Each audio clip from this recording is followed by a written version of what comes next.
Hello, everyone. Welcome to another episode of Q&A about business, innovation, and managing life. This is where I get to try and figure out why I do the things I do, because you guys ask me questions about that. All right, let me see. I see a question here from Paulo. What is one question or all questions a CEO must be asking themselves every day? Well, I'm always kind of big on the what's the point question. And am I doing what I should be doing? Does what I'm doing actually make any sense?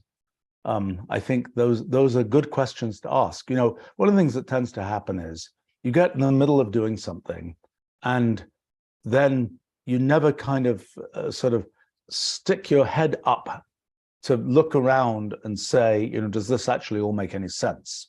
Now, that's a tricky issue because once you get into doing some big project, then the only value the project is going to have typically is if it gets finished. So it's no good to be like, oh, I'm in this project now. I'm 2/3 of the way through. Let me stick my head out. Oh, no, it doesn't make any sense. Let's just kill it. That's probably a mistake. I mean, if I look back at my own life, I've been doing some historical work related to my own life recently, and I'm looking back at things that I did like 40 years ago and things like this.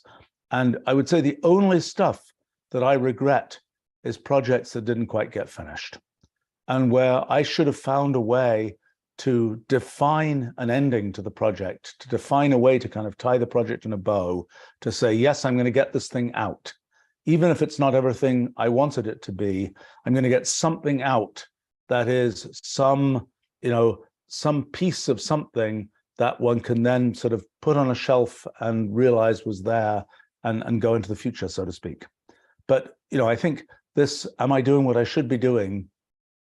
Another kind of thing is I'm doing something and I really should be delegating this to somebody else. It just doesn't make sense for me to be doing this. That's another category of thing that I think people, myself included, need to ask themselves, and I try to do that. Now, sometimes it is there's the reverse of that. Is there something where I'm seeing it supposedly getting done, and I'm going crazy because I'm seeing it supposedly getting done, it's not getting done, and I should say to myself, no, I want to just take this on myself and I'm going to make it happen, or I'm just going to do it. But this question of am I doing what I should be doing, as in am I doing things that I should be delegating to somebody else? Am I doing something that is there something that has been delegated to somebody else where I should just like take it back basically and do it myself? Those are for me good things to be asking. I mean, there are other kinds of things like, do I actually have the right people in the right places doing things, or am I seeing something? You know, is there something that's going on where it's really not going well, and where it's kind of, if I were to really open it up, it's a big mess inside. And, sometimes one of the things that can be a mistake is there's a thing and it's kind of going and you kind of suspect that there's something wrong, but you know it's a huge amount of effort to open the thing up and find out what's happening. And you're going to get all kinds of, people telling you, oh, yeah, it's really fine. You shouldn't be looking here. It's all okay. Look somewhere else. Everything's fine. That's usually a very bad sign. And but it takes effort, and so you have to decide: is that effort you want to spend, or is what's going on there not so horrifying that you don't need to worry about it? And there are things where you could say, well, gosh, if we did this more effectively, we would be more successful as a business. But to do it more successfully requires me to spend a whole bunch of time on it. And the time I'm spending on that might be better spent growing some other part of our business or creating some new thing, and rather than going and chasing the things that I don't think are being done as well as they could be done. So that's another kind of issue of, do you suspect, I guess over the years that I've been CEOing, which is, gosh, really long time now. How long is it? It's 36 years for my current company and a bunch of time before that. It's, my little antennae that detect things going wrong are reasonably well tuned at this point. There are things like you've got a project and you kind of know if this project is really happening, you're going to get a bunch of questions. If you get no questions, it's a really bad sign. It means it isn't happening. And I'm thinking one thing is going on right now where I pretty much know that I'll be amazed if the people involved just suddenly deliver the thing finished. I strongly suspect either nothing is happening or whatever is happening is off in some crazy direction. But it takes effort to go, open that and go figure out what's happening and go redirect it. So this is a piece that I suppose it's kind of like when you think something might be going wrong, how quick are you to kind of drive in and try and fix it? And how much do you say, well, it's not that important. It's the effort to fix it is high. I'll just let it run. And, maybe it'll be okay. Maybe it'll only be 10% less efficient than it could be. Maybe it'll be a disaster, but it's only a small disaster, well-contained disaster, and not worth spending time on. So those are a few of the issues. Let's see. The question here. Gosh. Another question from Paolo. Why did I choose walking as my main exercise? Have I tried other modalities? Is there a scientific reason or just personal preference? Okay, well, here's one basic point, that I'm trying to take exercise that is kind of a thing that I can do while I'm doing other things. So walking has this good feature that you can be talking on the phone. You can be, if you set things up right, you can be typing on a computer. You can be looking at things. If I was like playing tennis or something, not that I'm any good at that, but if I was doing that, then I'm not talking to people. I'm not looking at a computer screen or a phone screen. I'm only doing that. And so for me, and maybe there's another modality that would also work, but any kind of thing that involves, use your arms, use this, that, or the other, it doesn't really work because I can't be, if I want to be looking at a phone or looking at a computer or whatever else, I can't be doing that. So maybe there's something I haven't figured out there, but the thing that I've always found for a long time is that, walking is good because you can be doing other things at the same time. And realistically, it's and this is something that's probably not optimized in my case. I'm not doing lots of getting out of breath type exercise, which means that I can sort of keep talking on the phone, and I kind of usually take it to kind of the edge of where I'll start to be huffing and puffing, but I don't get to the point where I'm actually huffing and puffing because I'm doing a phone call, and it's kind of weird to be in that state when you're doing phone calls or Zoom calls or whatever they are. So that's but maybe there's something I'm missing. Maybe there's some great form of exercise that I just haven't thought of that would serve those needs, but I haven't figured it out yet. Let's see. There are a bunch of questions here about Chat GPT, and there's one here from Chrissy. Have you thought about using Chat GPT to help you write a fiction book? Well, the first question is, do I want to write a fiction book? The second question is, Chat GPT is a remarkable thing, and it writes lovely stuff, but it is what it is. It has a certain kind of, it's kind of producing sort of mean of the population type text, which is good for lots of purposes. But I wouldn't feel very special if I was writing a book where it's kind of a mean of the population type book. For me to feel like I want to write this book, it's kind of like it has to be something special and me and egotistically satisfying, because it's something that I personally am able to uniquely contribute. I have to say, in terms of writing fiction, I've written a lot of kind of nonfiction stuff. I occasionally think about writing fiction, and people tell me that fiction is a good way to communicate things, that it's a very sort of straightforward way to communicate certain kinds of things that that if you try and communicate them kind of directly in nonfiction, are much harder to communicate. I have to say that it is one of my deficiencies that I read very little fiction.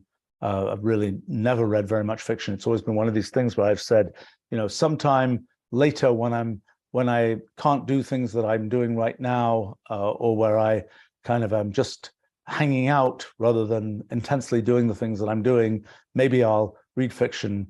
And that time, I'm sort of happy to say, keeps on getting pushed further and further out. So I'm just not a person who's read a lot of fiction, which means that I feel makes me feel even more inadequate in writing fiction. Occasionally, I have tried to write little pieces of fiction just for fun, because I think there are ways to communicate ideas that I have, and sometimes they're usually sort of science fiction-y type things, and I've shown them to friends of mine who are professional science fiction writers, and their usual response is, don't try and write fiction.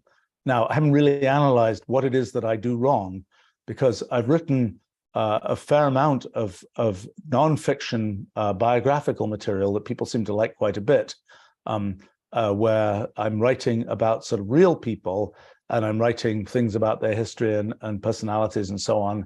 And that seems to work just fine. But I have to say, when I start thinking about, can I make up a fictional person and write about them? For some reason, I have a very hard time with that.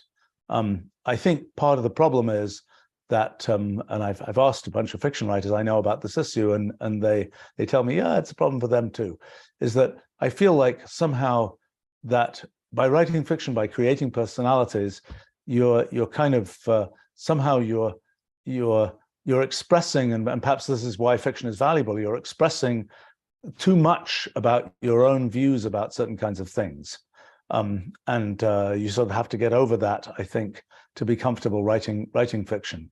I have to say, I feel like there are, I was writing something which I finally got finished, talking of finishing things, that is sort of semi-fiction. Okay, it's about, it's an account of what it's like to be a computer, which is like people are concerned with, the nature of consciousness and things like that. And people are very much, it's a very unique thing to be the way it is to be a person with one's conscious experiences and things like that. And nothing else will have those experiences. But actually, turns out that if you think about things sort of from the point of view of even a current computer, forget sort of the fanciest AGI, general intelligence, AI thingy, just a current day computer, there's an awful lot of analogy between sort of the time from when a computer is booted to when it crashes. That's a kind of a period of experience, much like a human life. And it's surprising how much analogy there is between kind of the things one can describe a computer as experiencing in a sense, and the things one can describe humans as experiencing. So that's an example of a piece of sort of semi-fiction that I was trying to write, which seemed to be going okay. Yeah, so I have had at various times various ideas of writing fiction books, and maybe I'll say only one that was I just when my kids were young, many years ago now, I had this idea, I'm going to write a children's book, and I had a great title. I even had a great storyline. It was going to be called My Dinosaur Needs a Name. And since I've been involved a lot in kind of communication and naming of things, and naming of products, naming of functions, naming of other kinds of things, I thought this is a cool story, and I can, start with kind of the kid who discovers the dinosaur, and nobody believes them that this weird thing that's sticking up is actually the tail of a dinosaur, and got a great cover illustration with the dinosaur being lifted out of some suburban backyard or something with cranes and such like. The problem was I had lots of pieces to the My Dinosaur Needs a Name. How do you name something, and how do you and I had lots of kind of elements of talking about different kinds of types of communities that you run into that might say, hey, there's a great name. You go talk to the academic who has some theory for how the dinosaur rolled itself in a ball, and therefore it should have a name based on that. Or you talk to the consumer products company that wants to use the dinosaur as a pitch creature for its line of breakfast cereal or something like this. And there are lots of fun things there. The thing that just stopped me, kind of dead in my tracks was I didn't know how to end the story because I didn't know what name this dinosaur should end up with. And so that was the crash and burn of that effort of mine to write fiction. Maybe one day I'll finish it. Maybe that's what I need to do. That's a grandchildren effort or something. Anyway, let's see.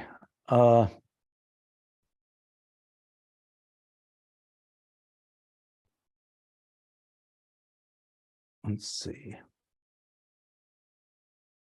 So question here from Juan. What do you do when you're feeling that you're lost or unmotivated and not having a clear vision for what should be done next in business endeavors and so on? Well, I mean, one point is that one thing I've done, and consciously so in my life, is that I have a pretty big portfolio of things that are going on, whether it's things about companies, things about science, things about, kids, things about whatever, things about different activities and so on. It's very rare that I'm in the situation where sort of things are going badly and, it's failing on all cylinders, so to speak. I think that's something that it's really helpful because it's like, okay, there's this thing that's going wrong. I got to go deal with that. But you know what? There are 5 other things that are just humming along just fine. And that, for me, is a very helpful way to lead my life, even though realistically, I am pretty much of a sequential project doer. That is, I'll typically have one intense project that I'm personally working on at a given time, even though there are many projects and many things that are happening sort of simultaneously. But I'm not the one. There's usually only one project where I have to be its sole sort of key energy source. The other projects that are going on have other people who are providing momentum for those projects, and it isn't in the category. I mean, there usually are projects that I have going on, like things I'm writing, for example, where if I don't do the writing, it's just not going to get written. If I don't do it with my own hands, so to speak, it's just going to stop. Whereas there are many projects that go on at our company, that go on at, events and things that I'm involved in, things like this, where, the show's going to go on. It doesn't require me to make the show go on. Sometimes I have to be wheeled in to contribute to the show, so to speak, but I'm not the energy source that's causing the show to keep going. So I find that helpful in terms of not getting to the point where it's like, oh, everything's bad.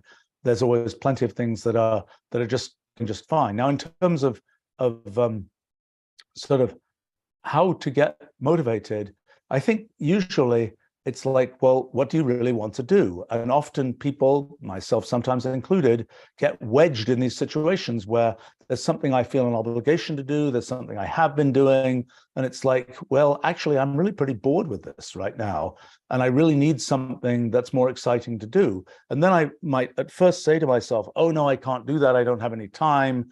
I can't possibly find the time to do that. But the thing I've always found is that, you have something you're really excited about doing. That's the new thing you're really excited about doing. You say, oh, I don't have any time to do that. Turns out you always find time. Turns out there's always something that you can kind of, squash a little bit and you get a bit more time. And that little bit more time of the thing you really want to do, for me, generates more energy. And then the things that I didn't so much want to do actually go better. Because I have this thing that I'm like, I'm really excited about this. I'm excited about something that helps pull along the things that I'm not quite so excited about. I have to say, one of the things for me, I mean, there's certain situations I sometimes get myself into. For example, something I'm doing right now, I got to finish a thing. It's a big thing I've been writing. And I almost finished it like 2 months ago, but it had little trailing pieces. And I hate having to go back to these things and sort of get myself back in the zone or something to be able to finish that project. It's a much better idea if I can just bash through and get to the end in one go, rather than having to sort of put it aside for a few months and then come back to it. And I find that, you might think that, oh, you leave it with little sort of, the unfinished bridge or something where it's almost finished, you know exactly what to do next. For me, that's usually a big lose because I was in some state when I got that bridge half finished. And I was, I know, and that state was really, I knew what was going on. I knew everything. I was all ready to go. Then I come back 2 months later, I've forgotten all that stuff. So now I have to climb back up, that part of the bridge or whatever it is, to be able to do it. And that's very frustrating. And it's like, oh, I kind of resent the fact that, oh, I'm clearly wasting time here because if only I'd done it before, I could have. So that's always difficult for me. And I have learned that it's much better to try and bash through to the end, even if that requires sort of rearranging, putting things off, not doing things you want to do right then. Better to just finish it and then go on to the next thing. I think that I can end up, is one of the cases where I end up with terrible procrastination of, oh, I really should dive back into doing this thing, but I know I have to get myself sort of back in the zone to do it, and I don't really want to do that. And I don't have any great solution to this other than just, suck it up and do it. And sometimes it takes me longer than I would like to admit to actually get to the point where I'm just do it. I think one of the things that happens for me is that I know something's going to take me a certain amount of time. I know I get up into the zone, so to speak. I really need to be working on this for a week or two, and then I'll have it finished. If I can kind of see, oh my gosh, I've got to go do some event, I've got to be distracted in some way 3 days from now, that's always an excuse for not starting it now. And it's probably a correct excuse because, as I say, if you crash into that thing and you can't move the thing out of the way to really get it finished, that's a frustrating place to be. Now, in terms of I think this question had asked about next step in business endeavors. I mean, it's, you just got to find something you're excited about and something that makes sense. And if the things, I mean, sometimes there's a big sort of machine that has to keep running. It maybe you've got some company where it's got something that's making money, and that is the lifeblood of what's going on is that thing that makes money, but you don't find it very interesting anymore. You do have to keep that train running. And it's and you have to hope you can get people in place to do that, so you're able to go and put your energy into something that's going to be more exciting to you. I mean, I think that's the thing I've just noticed is that, at least for me, when there's a thing that you're really excited about, everything else goes better. Even if you might think, oh, how can I possibly make things even work? Because if there's yet another thing I've added to my plate, I'm just not going to have time. It turns out it doesn't work that way. It turns out somehow the excitement kind of makes the other stuff go more quickly, at least for me, and works out better. Let's see.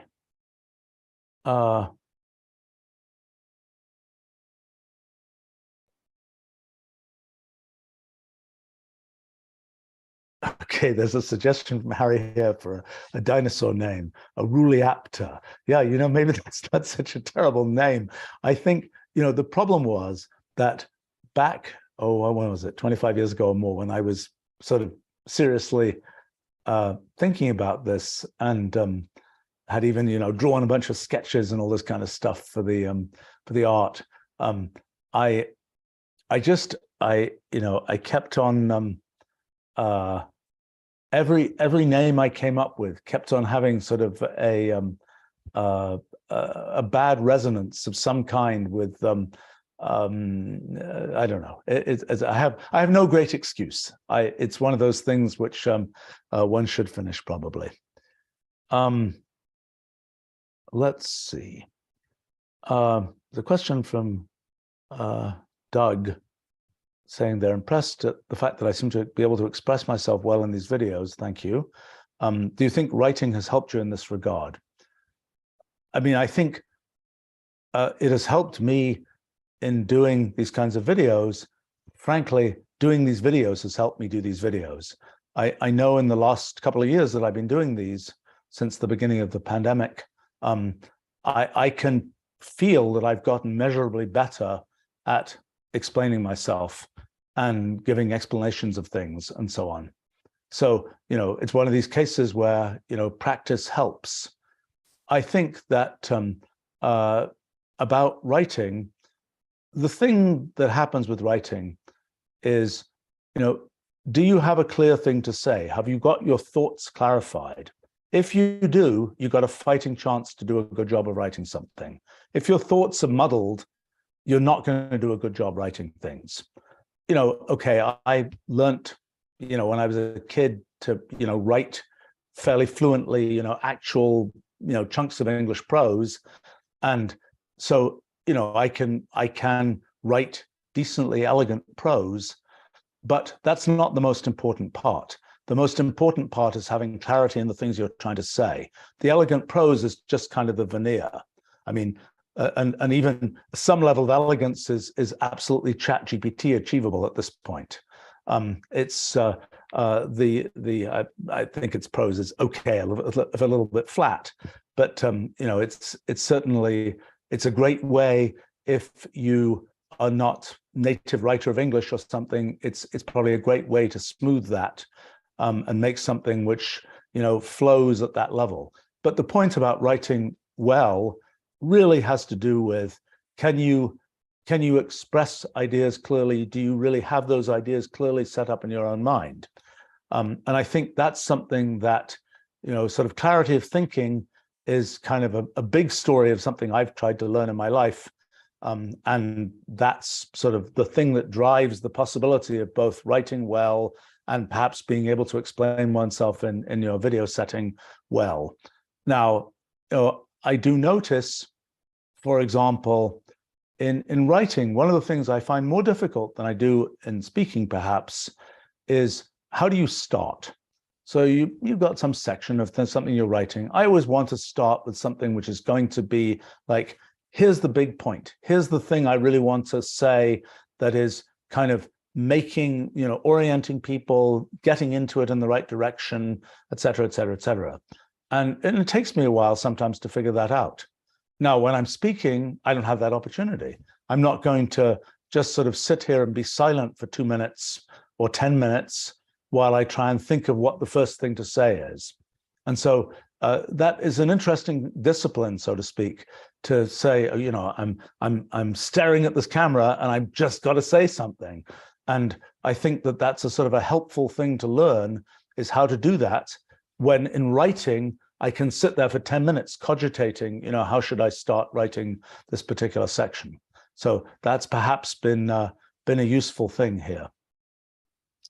But I would say in general that learning to explain oneself, it's, practice helps, and it's always useful to keep asking sort of, what's the point? What is the essence of what I'm trying to explain?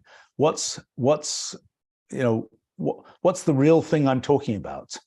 Yes, there are cases in writing, more so probably than speaking, in writing where I have sometimes felt, oh yeah, I can sort of paper over the fact that I don't fully understand this. I can still write something here.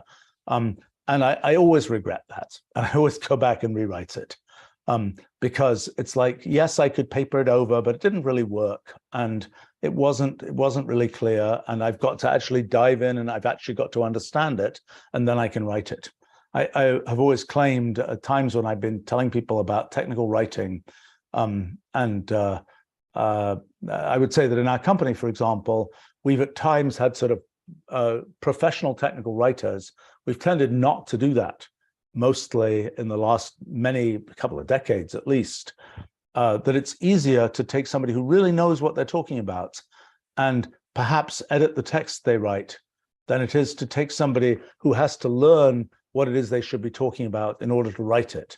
That's a much less satisfactory situation typically. But my 0th rule of technical writing is, if you don't understand what you're writing about, your audience will not stand a chance. In past years, I would see technical writers who would be like, I'm going to write about this. I read what they wrote. I said, this is absolutely incomprehensible.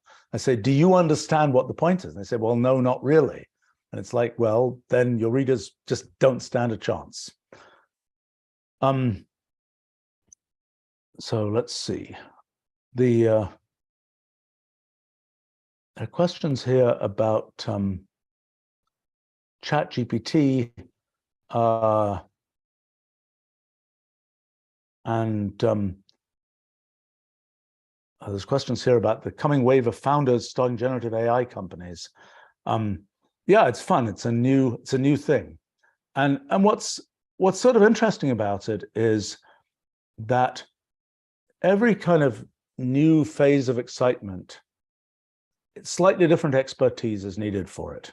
Whether it's like, I'm starting a social media platform, I'm doing a blockchain play, I'm doing sort of general machine learning. Each of these things, the expertise profile required is slightly different.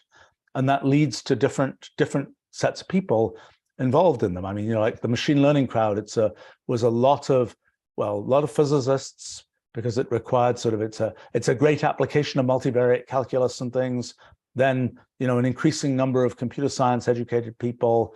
When it comes to like the cryptocurrency world, that had a very broad spectrum of different kinds of people, from the very sort of geeky, computer science encryption type crowd to the very kind of sort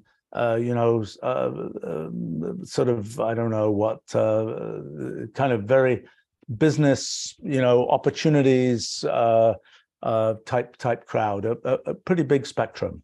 And when this generative AI thing is yet another new collection. And,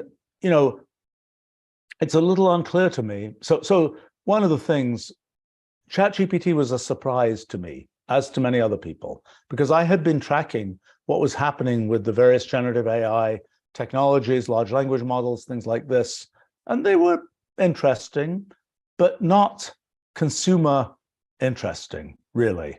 They were things where I could see, okay, you can plug it in somehow, but it wasn't obvious, it wasn't like a thing where the typical consumer just sort of walking up to it is going to say, wow.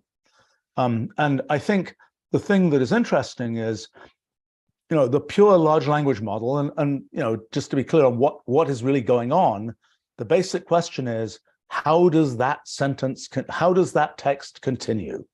If you are taking the statistics of English text, that text, if you say, typical example, if you have a Q in English, it's almost always followed by a U. That's a very minimal example of sort of statistical regularity in English.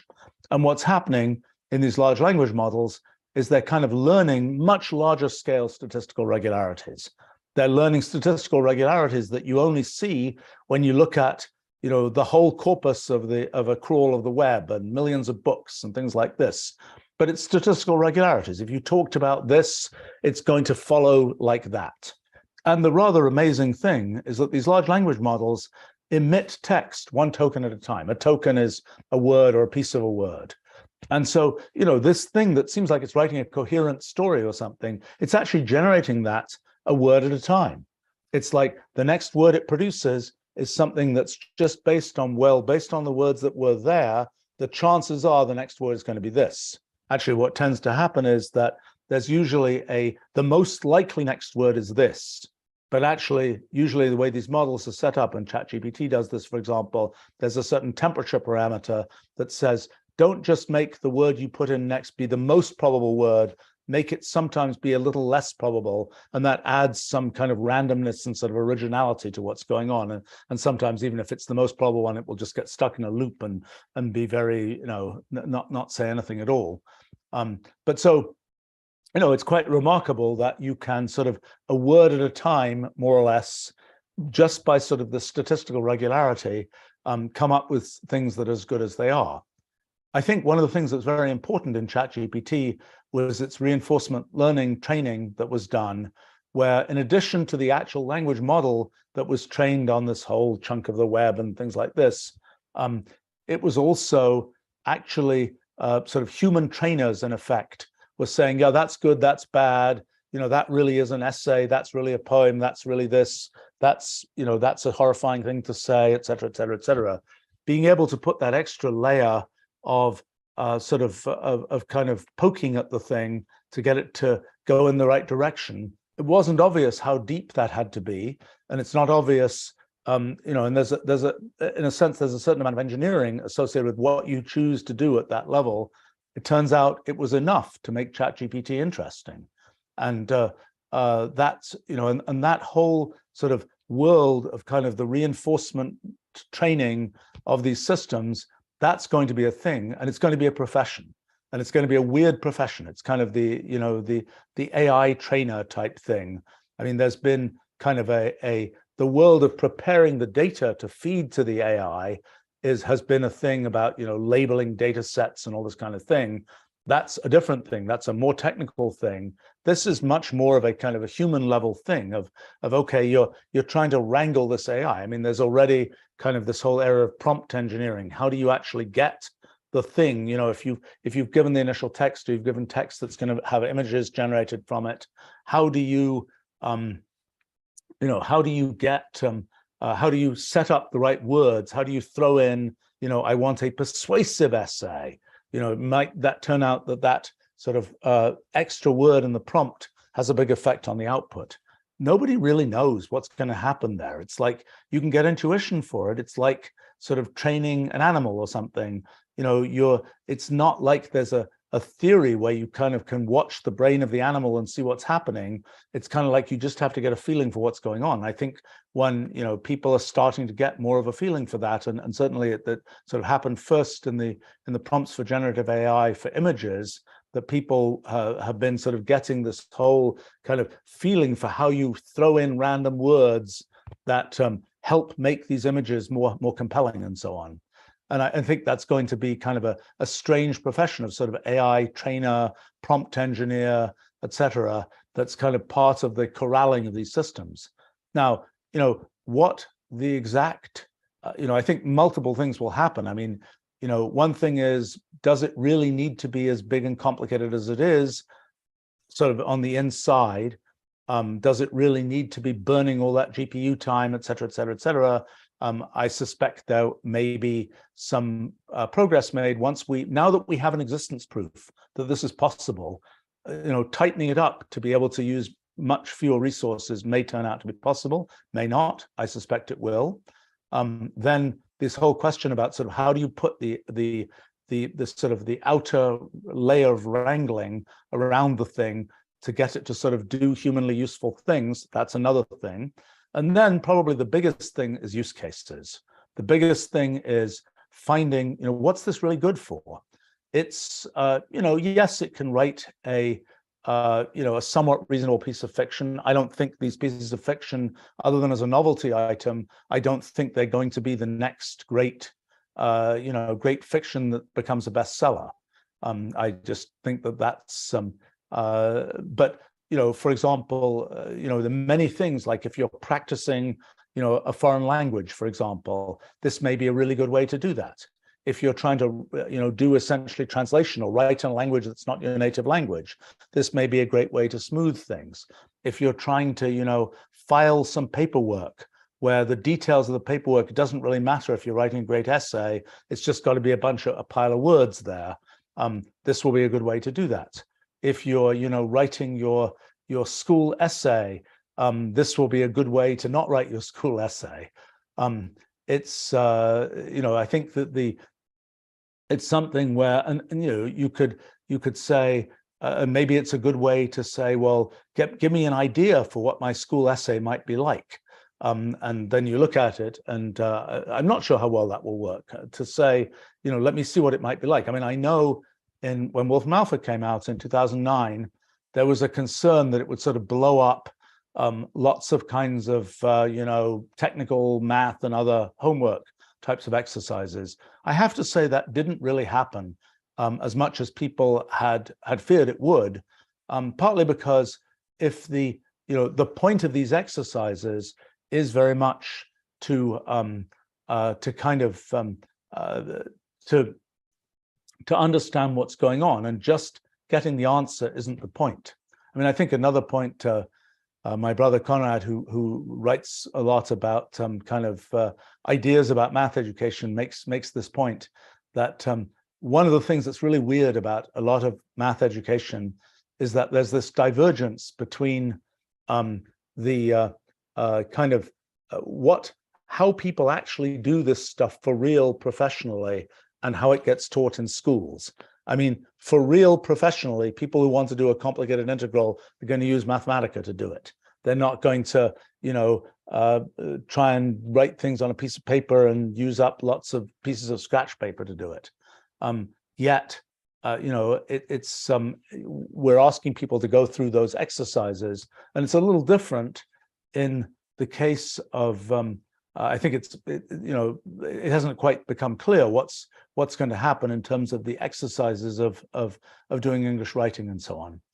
But I think then there are other kinds of use cases. There are things like one use case that's surely going to happen is writing marketing emails that are more specific to particular people. And that may sound horrifying, but actually I don't think it's that horrifying, because it's potentially useful, because it means that insofar as you're trying to sell something to somebody and they actually want it, then all the better if you can explain to them what the point is as clearly as possible. And if you can do that automatically, that's great. Better that they understand what the point is, and yes, they can buy this thing that will really be useful to them, than like they go another 5 years and they don't ever understand what this thing is because nobody could ever explain it to them clearly. I think that there are other use cases, like, for example, extracting kind of structured data from unstructured text. I don't know how well that's going to work.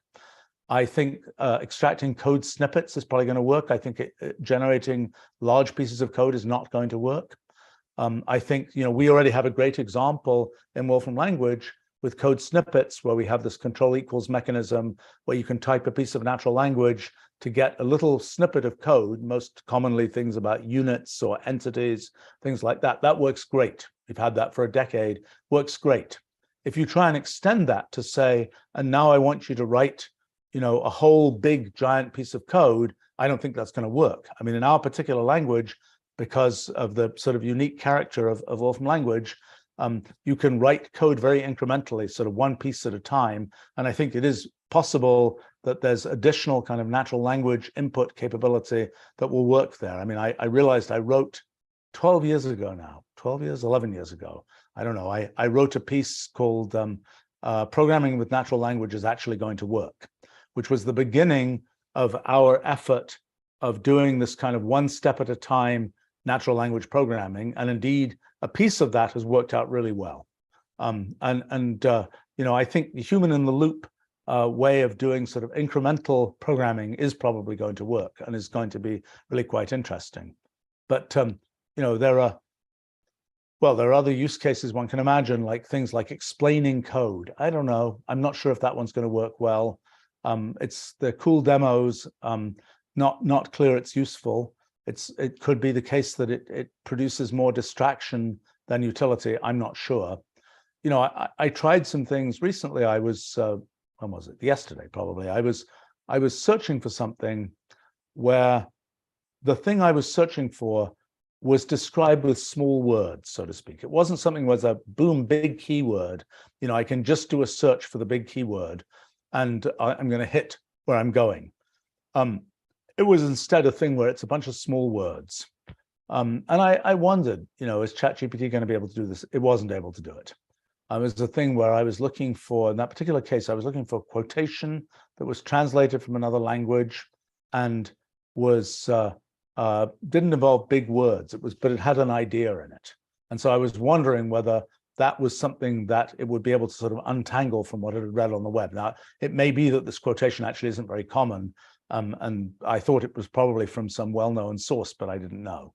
And it wasn't going to be verbatim because it was translated from another language and so on. So in any case, that's another use case. But I think in terms of the sort of who gets involved and how it works and so on, I think it's the use cases that are really going to matter. And I think there's a whole bunch of creativity around those use cases. I don't know what the sort of the core technology sort of how that's going to develop and whether that's going to be, you know, APIs from big companies or whether everyone is going to spin their own. I think it's probably going to be a mixture of those things. I think that I would like to think that our technology stack is really very useful in this regard, because we've got kind of a very different end of the world from, you know, we've got these large language models which are kind of learning the statistical character of what's out there on the web. We've got our computational language, which is trying to make a precise representation of things in the world computationally, a precise representation from which we can do precise computations and work out sort of for certain this is the answer type thing, rather than, oh, it looks statistically right, it kind of sounds about right, it's plausible. We're like, no, you can actually represent it precisely and computationally and nail the answer. And I think the interplay between these things is potentially super useful. I mean, for example, one thing that looks very promising is for a long time, we've built versions of Wolfram Alpha for large companies in which they're mixing kind of public data that we have in Wolfram Alpha with internal proprietary data that that company might have about their internal operations and so on. And it's always a big project to go and sort of hook together sort of the linguistics of how one talks about what's happening inside a company and so on. I think it's possible that these large language models will have the ability to sort of read the documentation and have, so long as you don't give them too much, you know, you don't let them kind of have their head like with a horse too much, so to speak. You know, you don't let them run off too far. You keep them reined in to the point where, you know, you let them kind of, oh yeah, let's find which database that's in or something, or which you know, which field in which whatever table in which database that's in. Oh yeah, we can do that. And now that gets sort of included in this precise computational system. And then, you know, iterate again. If you say to the thing, okay, go run my company for me, just write me a report on how I should run my company. Well, I don't think that's going to end well. I think that it's, you know, a little piece at a time. That's where this kind of automation can really be helpful, I think. But again, I think it's a story of finding all these use cases. I think another good exercise there is to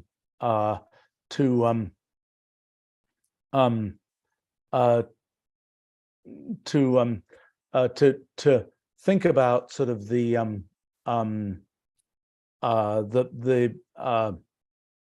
these visual generation technologies, you know, the DALL-Es and mid-journeys and stable diffusions of this world and so on, and try to understand what are they really doing and what are their real use cases. I mean, for me, the obvious use case there is producing kind of attractor accent type graphics. You know, you're writing a blog post or something and you want some cool graphic to put at the top. It's not really going to be scrutinized. It's not an infographic. It's not going to be carefully analyzed. It's just something to, you know, say to people, you know, to give some kind of almost emotional kind of tenor to the piece you're writing. You know, can you put something there that's kind of like, it's not clip art, but it's kind of like, it's some kind of accent type thing. And I think that's a place where, to me, there's obvious utility. Now, there may be lots of other utility. Let me give you another example of something that's really pretty obvious that, I mean, you know, these kind of generative techniques where you're making something that kind of looks right is kind of the key thing, and kind of looks right in what domain? In text, okay, there's a bunch of use cases for that. In images, in 3D, that's another one that's coming now.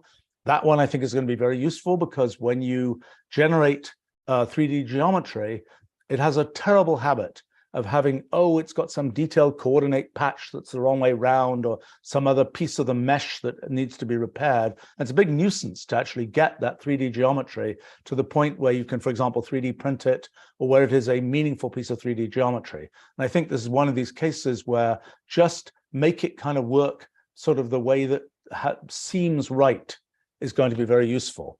And that has been a major pain point in sort of 3D geometry, 3D scenery and things, is like, how do you actually make stuff in 3D? You can, you know, kind of get it roughly right, but having it really fill in correctly, that's something that I suspect is about to become rather easy.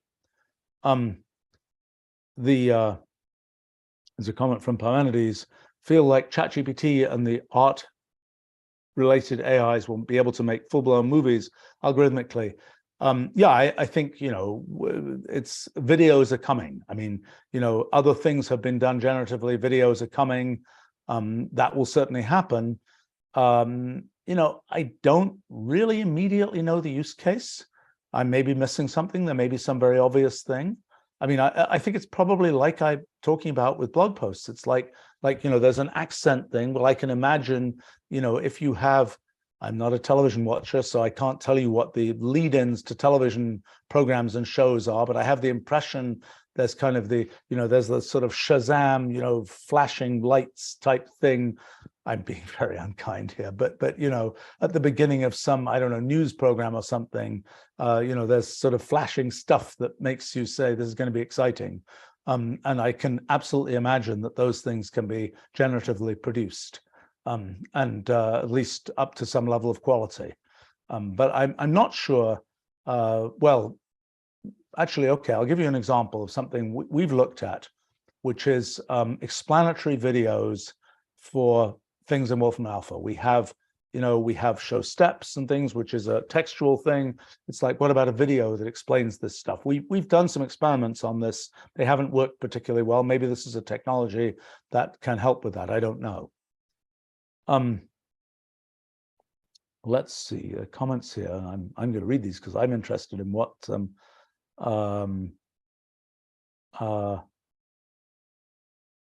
let's see.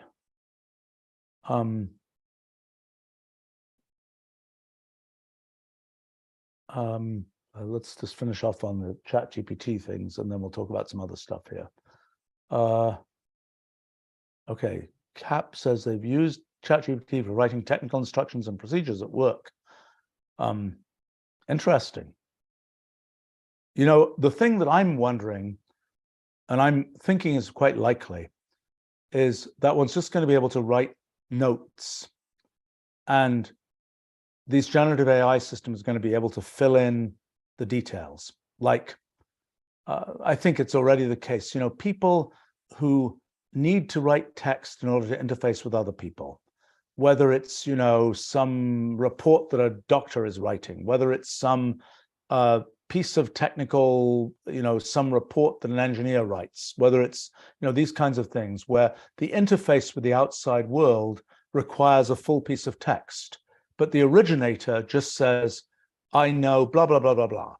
You know, I can really, I've seen, you know, the generator failed because, you know, a rat ate through the cable, and I've seen this 1,000 times before, and it's just like, that's a, you know, rat ate cable, blah, blah, blah. But that then is going to turn into a big report because, you know, because that's the way you interface with the outside world. I think that may very well be a use case.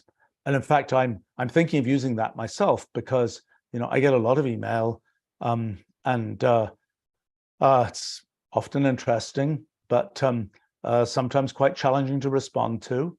And just because of the diversity of the email, I mean, I try very hard to have these buckets of useful things that can happen with email, that you know, have various endpoints that are things like, you know, we do these summer schools, I do these Q&As. It's like, you know, somebody has some question they want to ask me an email, I'll say, and maybe people who are here have seen this email, I basically say, you know, ask this on a live stream. I'm not going to write you an essay as an answer, but I'm happy to answer it in this kind of verbal setting, so to speak. So, and one that's sort of public and has additional utility beyond just responding to one particular person. So, you know, I could just write, I mean, I will say that internally I have, you know, a 3-letter code, you know, ask AOL, ask on live stream. And that's what I'm, you know, that's my internal version of that. But I would be very happy to have something that could turn that into, for the sort of human interface purpose, that could turn that into a, you know, thank you for sending this mail, you know, suggest you ask this question on this live stream. These are when these live streams are. This is blah, blah, blah. You know, that's the human interface, so to speak, that answers the question in a way that wouldn't be useful to just, you know, reply to the email and say AOL. That's you know, that doesn't, and, you know, the mechanism in the middle of that one tends to use now is to have a person who's going to turn that into an actual piece of email, for example. So, I think that's another interesting use case. I mean, my plan, I'm planning to train a bot on my own writings. I have this is the current data I have is that I have 15 million words of email that I've written over the last 30 years. I have 7 million spoken words transcribed from these live streams and things like that. I have another 1.5 million words that I've written in kind of blog-like writings. And I think I have another, I know I have 500,000 words that I wrote in my big book, New Kind of Science. So I've got, I don't know, 30 million words, let's say, of stuff that is my way of yakking about things. And I fully intend to train a bot with all those words, which means that, my little skeletons of what I want to say can get turned into things that are reasonable kind of things that I might write. Now, how am I actually going to use that? I'm not sure yet. It might be that I'll get those emails, I'll look at them, I'll read them through, and it's like, yeah, that's what I would have written. Press send, all good. I just didn't have to write it myself. Another possibility is that I'll just put some big header on it that says, this was written by my bot. If it isn't responsive, complain, so to speak. And that's the first line of sort of response to things. It's kind of like an autoresponder, so to speak. It's kind of like you've got a choice. You can either wait 3 months for me to get around to responding to this email myself, or you can get something which is likely to be a good response from my bot within an hour. I think that's we'll see how that develops. I don't really know what the right way to use it is, but I am in the nice position that I have got an awful lot of data on which to train my bot, so to speak. Comment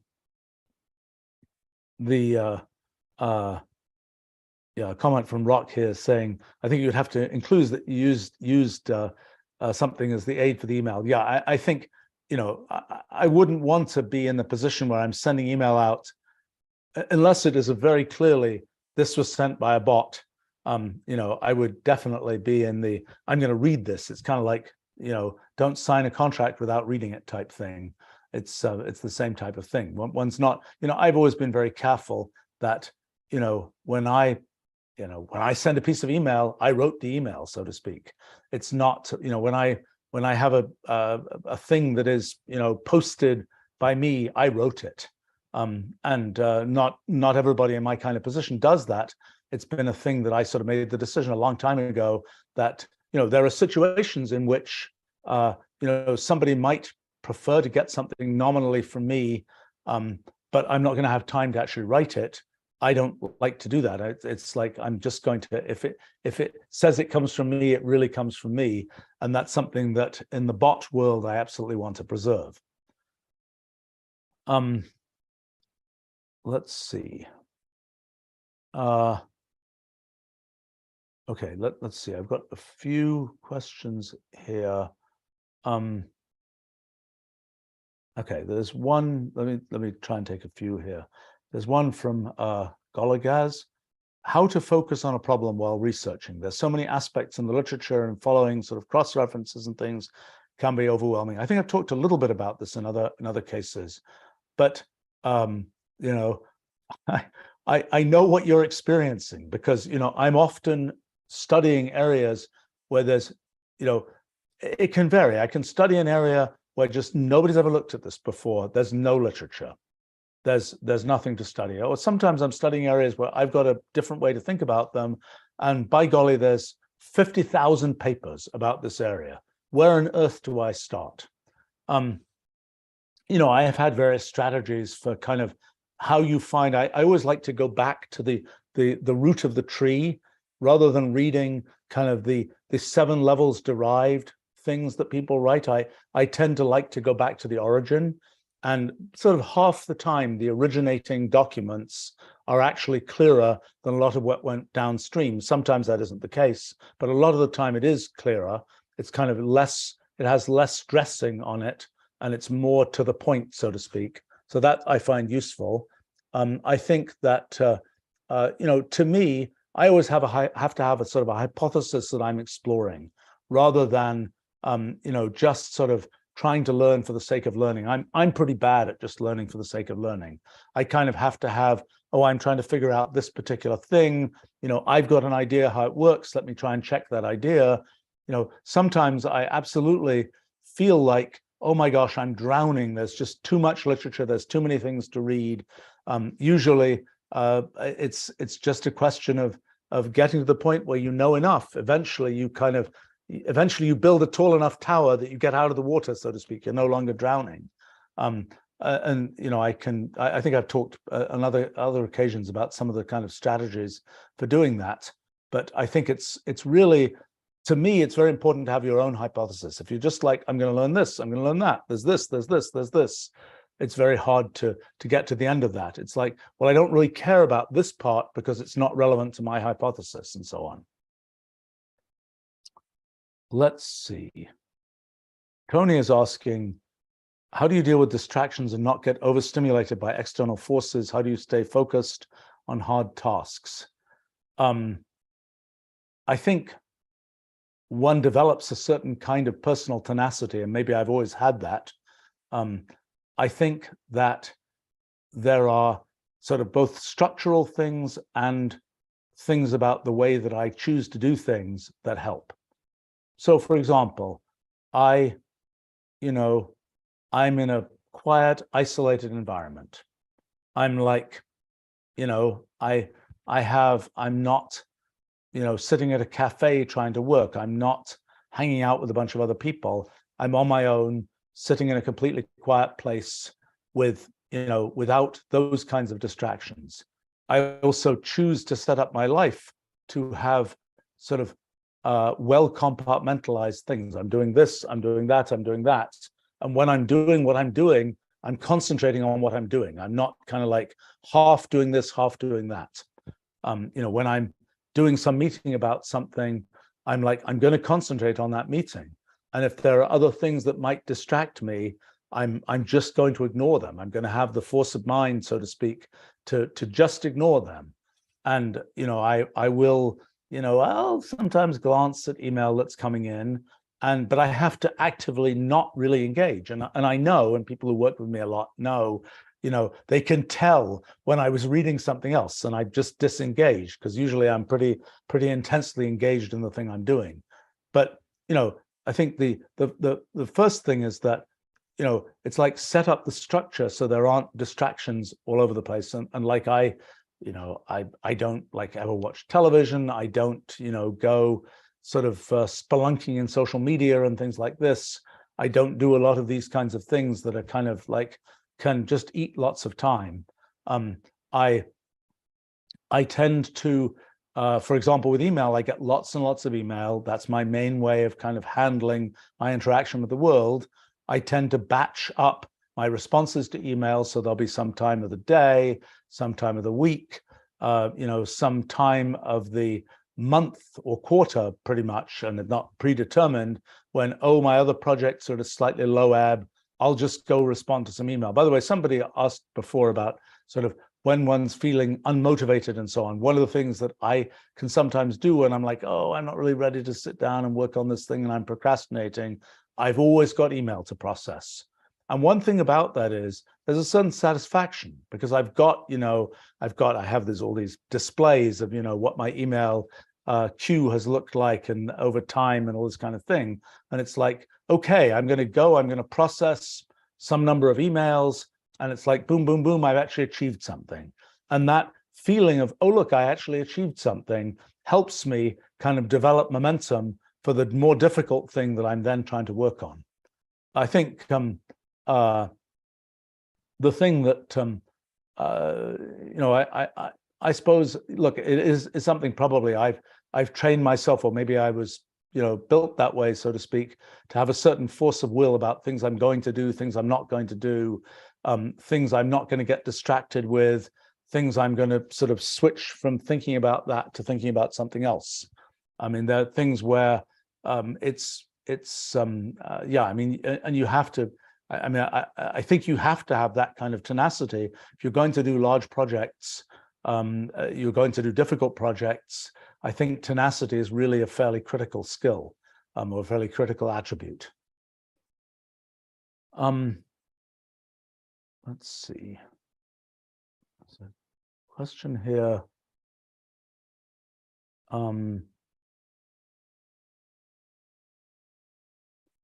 Peter asking about team building, particularly with highly technical types of people, scientists, engineers, savants, etc. How do you build a team? Look, I think in my, first point is there are many different kinds of leaders, many different kinds of managers. There are personalities we all have, and there are many kinds of personalities that can be successful leaders, successful managers. There are others that maybe not so much. But, there are, so I can talk a little bit about, the way that I tend to do these things, or the way that it feels natural to me. I'm not saying this is the only way to do it. I would say in terms of sort of teams and so on, the thing that I've always thought was critical is you kind of have to define the mission. If it's just like, oh, you're all kind of hanging around and we're going to do something, that's a difficult situation. If you've defined, this is what we're talking about, this is the mission, everybody's talking about this mission, let's think about this mission, let's engage over this mission, that to me is helpful. And also there are plenty of situations, particularly with various kinds of technical people and so on, where it's like they don't do small talk very well. I'm an example of that. I don't do small talk very well. If I'm like talking to somebody about nothing, I probably only get a few sentences in. As soon as there's a topic, as soon as there's something I can actually engage on, well, then it's a great conversation, and everybody's exchanging a lot of information. And I found that's not uncommon among people who are sort of intellectually, technically oriented, that if you try and make a kind of a small talk thing happen, it's just going to go splat. But as soon as there's a real thing to engage over, we're trying to solve this problem, we've got this mission, we're moving in this direction, then everybody is like, oh yeah, I can contribute a piece, I can contribute another piece, and so on. I think also, it's important that people kind of know, that there's some project that's going on. The first step is pick the right people for that project. If you have the wrong people for the project, it's just not going to work. And you say build a team, but if you just got the wrong people, they're going to be, well, I can't really do this, I don't fit in with this, et cetera, et cetera, et cetera. Doesn't really work. A thing I've noticed is that I think, there are people who have all kinds of funky personalities. Our company maybe collects more of those. I don't know whether we're more of those than typical. I don't really know. But I feel like we have plenty of funky personalities. And it just turns out that when the mission is strong enough, the funky personalities can work together just fine. Even if they were to sort of meet in different circumstances when they weren't being pulled by a strong mission, they would probably not get on so well and probably wouldn't work very well. But it just doesn't matter if there's enough of a pull of the kind of mission of what's being done, I think. I would say that it is, it's always worthwhile, the thing, okay, it's worthwhile to define, this is a role, this is another role, this is another role. But most projects that get done, there are things where it's nobody's role. There are things that are sort of in the middle that you didn't predefine, oh, you're doing this, you're doing that. And those are always the things that are most difficult and require the most leadership and management, is to sort of make sure you sort of corral people into crossing those sort of gaps between different things that were defined. And I think to get to the point where the team is focused enough on the mission that people just say, yeah, I'm going to jump into that gap, I'm going to fill that, I'm going to do that. That's a sign when you think things are going well. When people are saying, oh, there's this gap there, well, I was only supposed to do this, and this person was only supposed to do that, that's not a good sign. So I think that's another thing. Okay, another point to make is a lot of people, get motivated. A lot of people in the kind of technical, intellectual type area get motivated by building something they think is well, they get motivated in different ways. But I think that feeling that you're building something worthwhile is really important.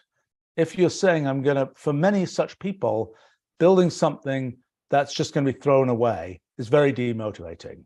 You know, I notice with particularly large tech companies and other things, there are endless projects that get done where huge amounts of work get put into them and then the project is thrown away. I would not know how to manage people through that process. I mean, in our company, for better or worse, essentially nothing is thrown away. And worst cases, there are projects that are not at the right time. We kind of, we hibernate them, but people know from the history of our company that hibernated projects do come back to life. They're not hibernated as a way to be killed, so to speak. And so, you know, I take it as one of my responsibilities as a manager to not have people work on things that will be thrown away. For me, when that does happen, big failure, and I'm kind of upset about it. It's like somebody worked on this and it just wasn't in the right direction and we have to throw it away. It happens to be something we managed to make rather rare, very rare actually. But I think that's an important motivating thing. You're building something that's worthwhile. It's something that's going to be used. It's not like you're just spinning your wheels and it's wasting time. It's a little different than other kinds of areas. Oh, I don't know, if you're doing, let's say, sales, you know full well you're going to make a bunch of calls. Some sales are going to happen, some sales aren't going to happen. It's a statistical kind of thing. I think often in these intellectual technical areas, there is a desire for sort of certainty in the value of contributions. So that's a thing that is a little different, I think, in the management of such folk. I think it's also to feel like one's doing something that's actually sort of worthwhile in the world, and to have some sort of impression of that is good. I'm not sure that you have to actually go out and sort of talk to the customers every day. I think that the concept that one knows there are customers out there and they appreciate what one's doing is worthwhile. One of the things I realized about our company, I'm kind of embarrassed it took me this long to realize it, is that we get, I'm happy to say, compliments all the time about our products. It's great. I'm really pleased about that. We also get from time to time complaints, although we get a lot more compliments than complaints. I like the complaints too, because they let us learn how to do things better. But I realized that, I get these compliments, and sometimes they're even, an email to me and things. And most of the people around the company never see these. A few groups have had sort of send out compliments regularly, but we started just sending out a little digest of some, a week's worth of things people said. I don't know what the effect is going to be because we only just started doing it, and I'm kind of embarrassed it's taken me decades to realize that was a worthwhile thing. But I think it's helpful to people I know in the abstract, at least, it's helpful to people to feel that the things they're doing are worthwhile, people appreciate them. There's all the effort they're putting in, all of that hard work they're putting in has value that goes beyond just the delivering the thing they're supposed to do for their job and getting their paycheck and so on. I think that's the idea that you're building something, particularly building something that will last, is often a motivating feature for people who are in the more technical, intellectual side. Some people's motivation can be a little bit different. Another motivation can be, I just like solving problems. I just get a kick out of, you give me this really complicated problem to solve, I'm going to be able to figure out, oh, I got it. There's a tremendous satisfaction to that, independent of whether you're building something that's going to be part of, a stone in a cathedral, so to speak. But there are plenty of people, myself included, for example, who are kind of, it gives me satisfaction to think I'm putting a stone in a cathedral, so, to build a cathedral, and that it's going to be a thing that is sort of building up and will last. So a few comments on that. Let's see.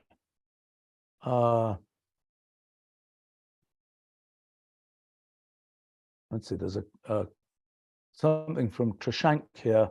What's your advice for someone employed full-time in industry, doing something else, doing research in another area?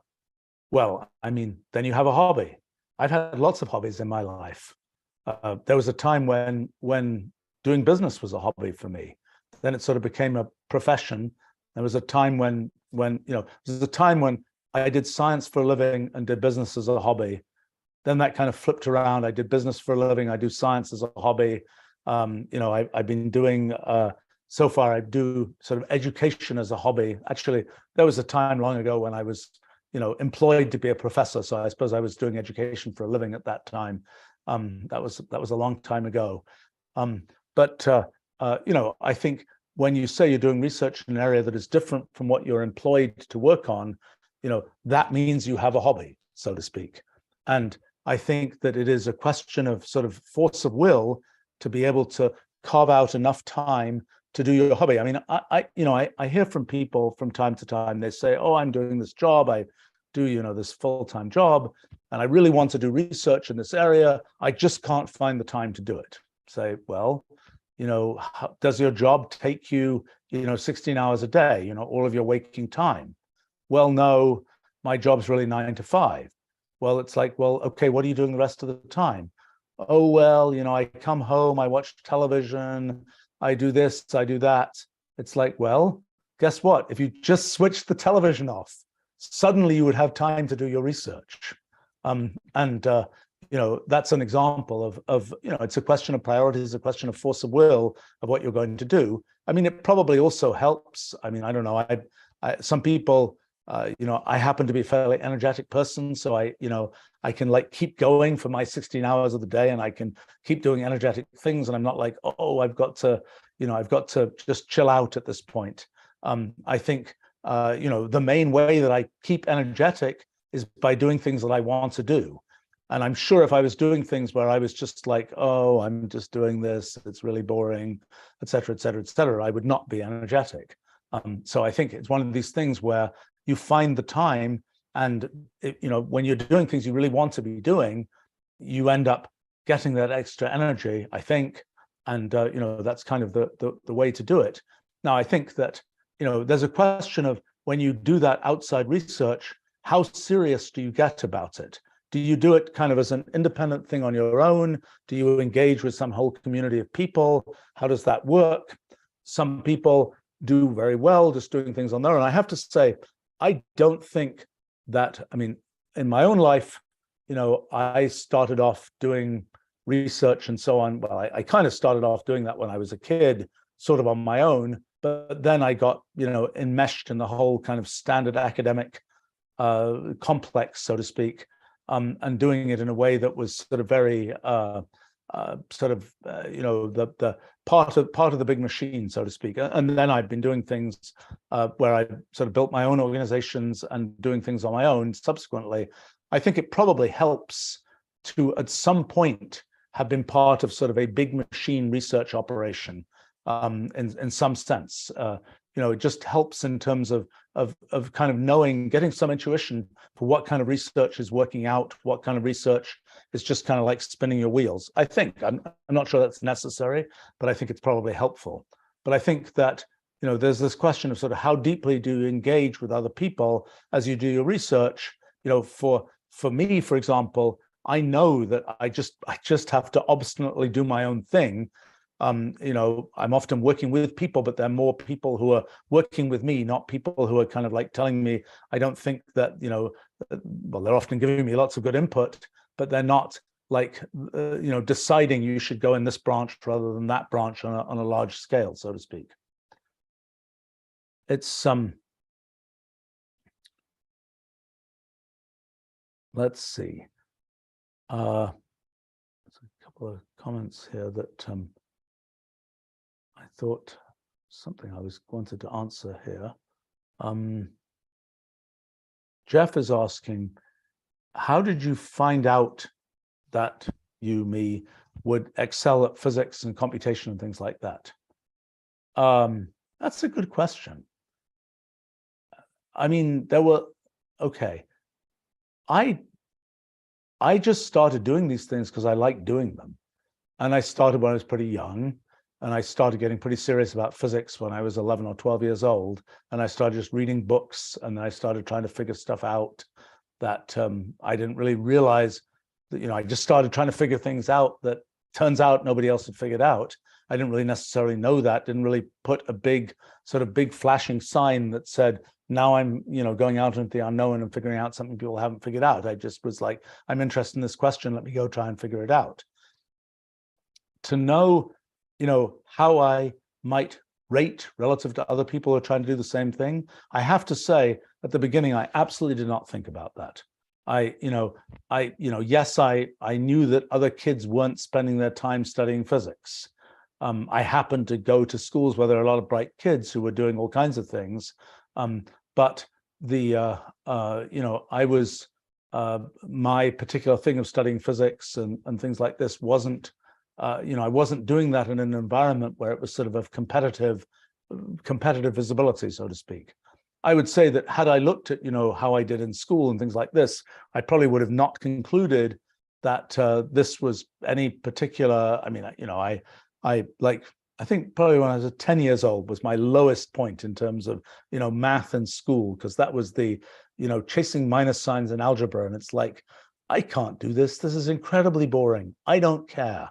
It's like it was sort of a little bit after that I realized, hey, maybe you can get a computer to do this, which worked out pretty well. So the sort of feedback might have been, that's not a thing you're particularly good at. And I might have, if I'd taken that feedback seriously, it would have been like, okay, that's not a direction to go. I mean, people, I did do, when I was a kid in school, I did do fairly well at English and writing and things like that. And I was good education in those areas.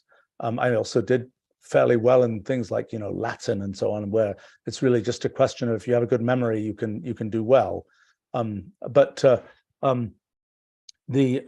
think that, my external feedback mechanisms weren't really particularly there saying, hey, you should go do science. Later on they were, but not early on. And I think, I didn't really take the point of view. I don't think I viewed it's like, am I good relative to other people? Wasn't really a thing that I was just like, I like doing this and I can do it. And, the comparative thing just didn't really enter. Later on, it was kind of like, okay, I'm going to go to the sort of this fancy research place and then there'll be other people who do this better than I do it and so on. And then it's like, well, maybe they're not so fantastically better, a little bit anticlimactic when you realize, I kept on thinking, I grew up in England and I was first in places in England, then in the US and so on. And it's like, okay, I'm finally going to get to the place where I can find, there's this whole population, this whole island of physicists, so to speak, where it's like, these people are all, just way ahead of what I can do. And I suppose it's I never really quite found that. And that was a little bit anticlimactic and in a sense disappointing. So I suppose, eventually I realized, okay, I'm reasonably good at doing this stuff. Although then the interesting question is, what am I actually good at doing? And what I realized is that, eventually in sort of self-analysis, I realized after I've done a number of projects, the thing I'm pretty good at, I think, maybe, is taking some big complicated area, grinding it down, figuring out what is the sort of essential, what is the essence, what is the point, what is the underlying sort of primitives of that area, and then doing a bunch of building back up, of building up a big structure, whether it's an engineering structure or an intellectual structure that builds from those sort of essence of ideas up to some big, more usable sort of practical thing. That turns out to be probably my main skill. And, in terms of the projects I've done, whether it's building Wolfram language or Wolfram Alpha or science or physics project or whatever else, in the end, although those projects are very different in their deployment and in their directions, in the end, they're all projects of that same kind. You take this big area, you grind it down into sort of an essence of things, and then you build back up from there. And so I eventually realized, yeah, that's the thing I'm reasonably good at doing. And I don't know, I've not I can sort of recognize in other people sometimes, including some people who've been sort of very successful in the world, that they have similar kinds of patterns of what they do well. That's certainly not the only way to be, you know, successful in the world and make contributions and so on, but that's, you know, that's my particular path for doing that. So the answer is I would say that I, you know, insofar as I'm good at doing anything, I've realized that usually long after I should have done, so to speak. I mean, you know, one of the interesting mistakes I made in my earlier life was when I started my first company, which was 1981, when I was 21 years old. I sort of was backed into starting that company. I developed a bunch of technology, needed to sort of, you know, that was the way forward for it. And I really had at that point the sort of the self-image that running a company was not really a thing that I was going to be good for. And so, you know, I brought in other people to do that. That wasn't a great success. I realized after the fact, okay, I'm actually not so bad at doing this, you know, company running type thing, at least for certain, you know, for the kind of company I choose to build. And you know, part of the issue there was the following thing, that for me, sort of the things you have to do sort of basic business is kind of common sense. It's sort of obvious. You're going to do this, you're going to do that, whatever else. What I realized is that for me, it seems very easy, but it turns out it isn't actually as easy for everybody else or for many other people. I mean, there are plenty of other people who also have that kind of common sense.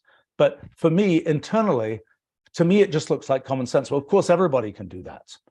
And so it's not really a thing. It's not really something significant.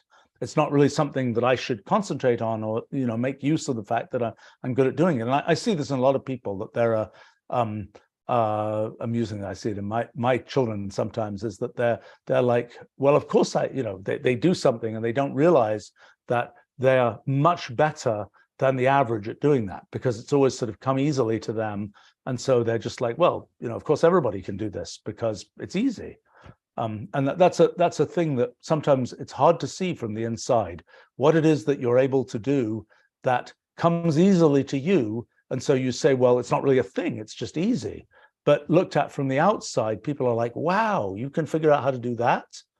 And it's, you know, so I found that a bunch of times, and you know, perhaps sometimes it's interesting to me to try and figure out sometimes the external assessment of, you know, how easy is it to do stuff. Like for example, I'll give you an example, live streaming things. Live streaming, you know, design reviews, you know, work that we do internal to the company, doing these kind of yakking about different things, live streams.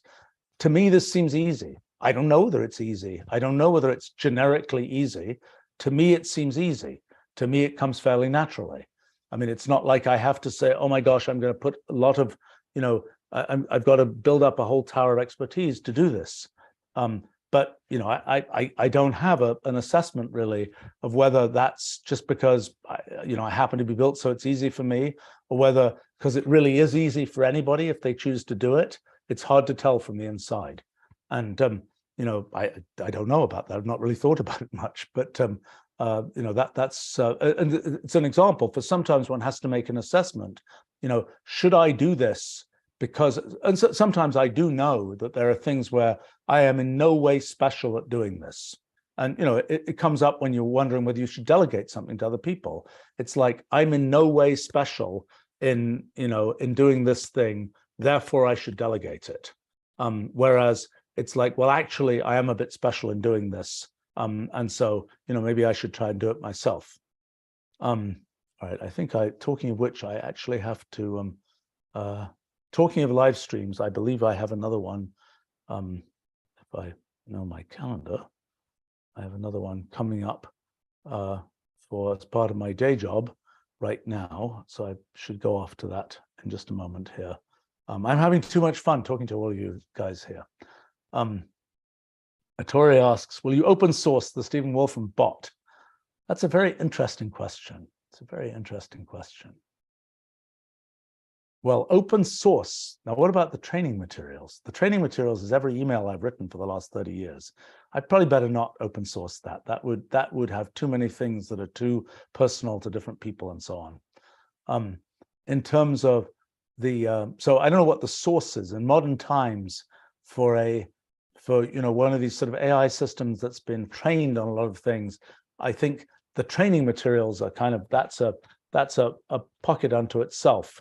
In terms of the bot, it's like, can anybody just freely run this bot? That's an interesting question. I mean, I don't know. I haven't really thought about this. It's, from some point of view, it's like, it's not like I'm going to make a living from running my bot.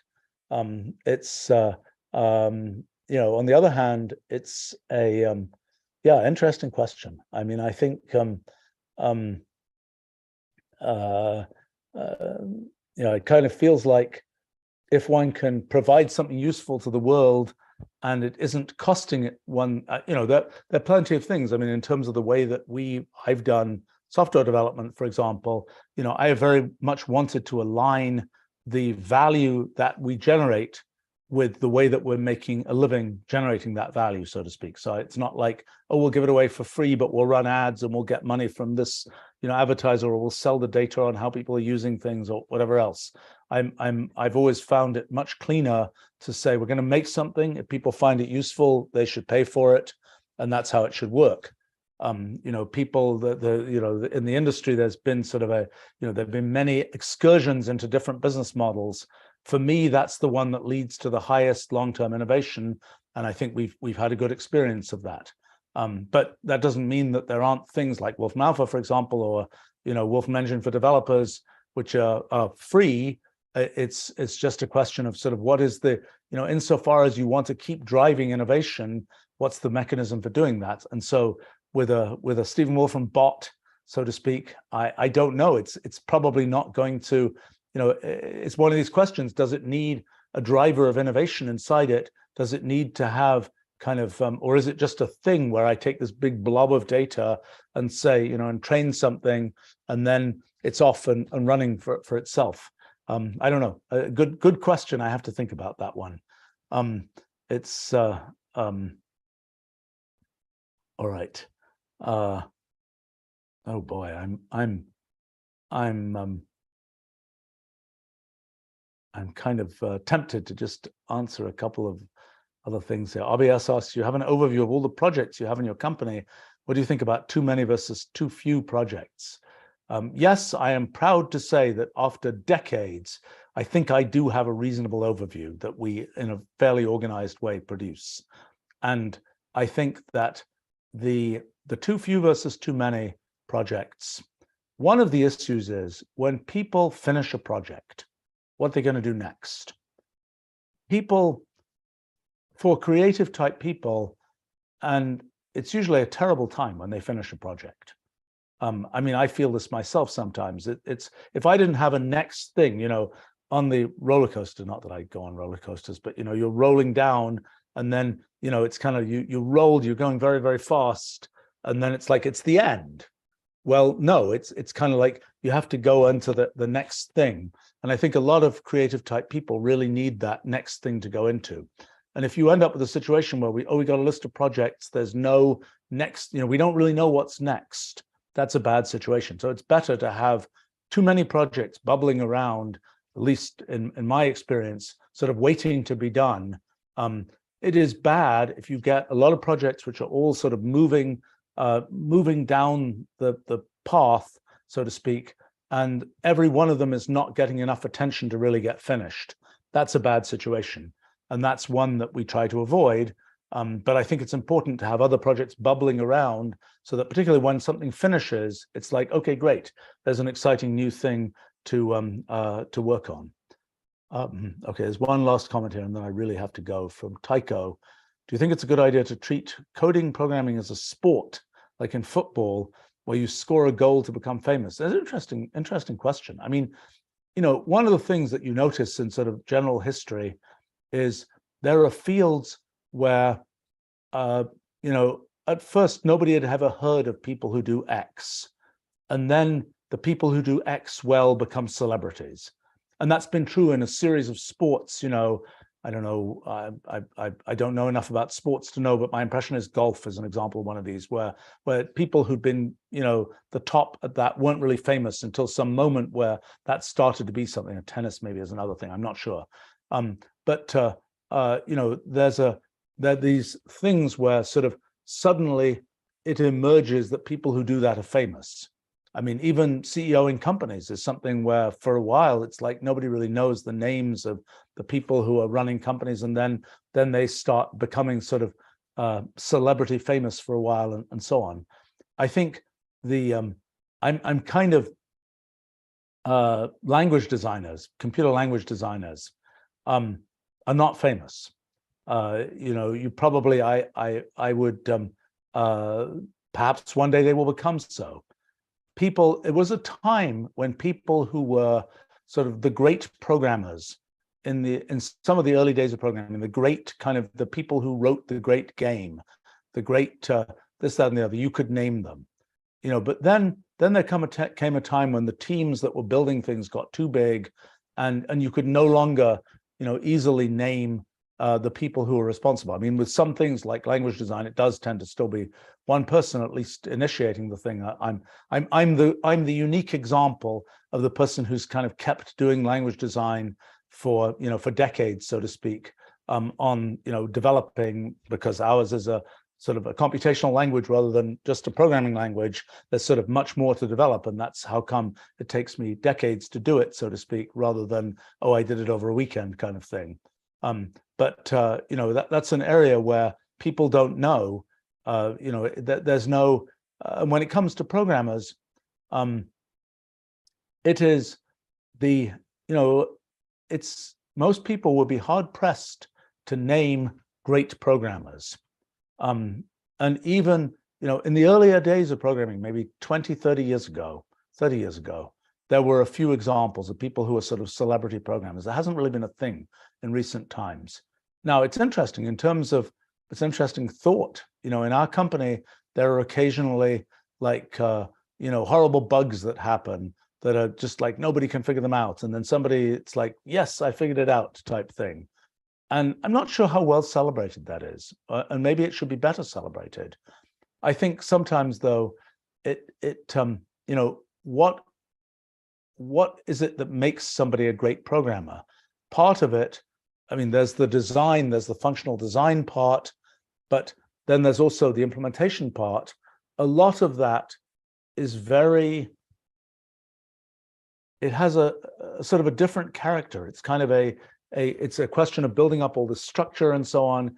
It's not kind of writing the witty novel type thing. It's not the it's not so much of a I mean, it's an interesting thought. I have to ponder that, whether there's because it is something one would like to celebrate, the intellectual and practical and corporate success of, yes, somebody managed to, write this great piece of code. It somehow always tends to get diluted by the sort of large team aspect of things and so on. But it's an interesting idea how one better pulls that out. And I need to go to my day job live stream. So thank you for a lot of interesting questions and comments, and getting me to think about things better. So I appreciate that, and look forward to seeing you another time. All right, bye for now.